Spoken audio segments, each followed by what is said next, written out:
Алатау дәстүрлі өнер театры алматылықтарды бір марқайтты. Өнер ұжымы шаһар көшелерін аралап, тұрғындарға көтеріңкі көңіл-күй сыйлады. Ән шырқап, би билеп, күй күмбірлетті. Қазақтың төл өнерін дәріптеп жүрген Қара шаңырақ ұжымының бастамасы көпшіліктің көңілінен шықты. Тұрғындар әншілерге қосылып ән салды.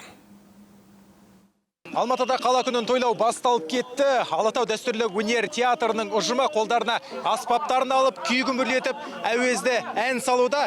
Көтеріңкі көңіл-күйді мақсат тұтқан шара алматылықтарды ерекше думанға бөлеп жатыр. Театр ұжымы қаланың басты көшелерімен жүріп, алматылықтарды мерекемен құттықтады. Адам көп жиналған орындарға барып, әннен шашу шашып, би биледі.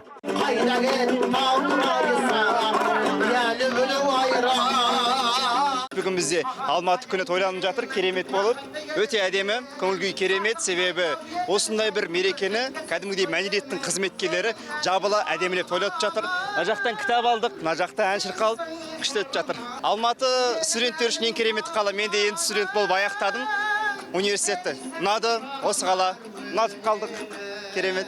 Так красиво. Әдемі, ауа райы керемет. Бәрімізге ортақ қала Алматы гүлдене берсін. Алматылықтарға тек табыс тілеймін. Әр отбасы бақытты болсын. Дендеріне тек саулық тілеймін. Алматы жайнай берсін. Шығармашылық ұжым жетекшісі шағын концерттік қойылымның көпшіліктің көңілінен шыққанына дән риза.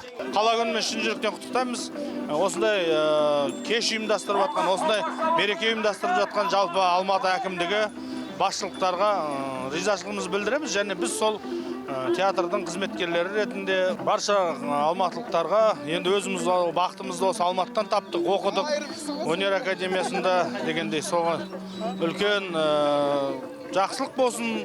Тұрғындарына тек қана жақсылық деймін, ең басты көтеріңкі көңіл күй тілеймін. Әрқашанда позитивті болыңыздар. Тұрғындарға мерекелік көңіл күй сыйлаған ұжым халықтың ықыласына бөленді. Өнердің қара шаңырағы саналатын театр әртістері алдағы уақытта да осындай ілкімді іс-шаралар өткізуді дәстүрге айналдырамыз дейді. Еркебұлан Серікұлы, Рашидин Якупов, Алматы телеарнасы.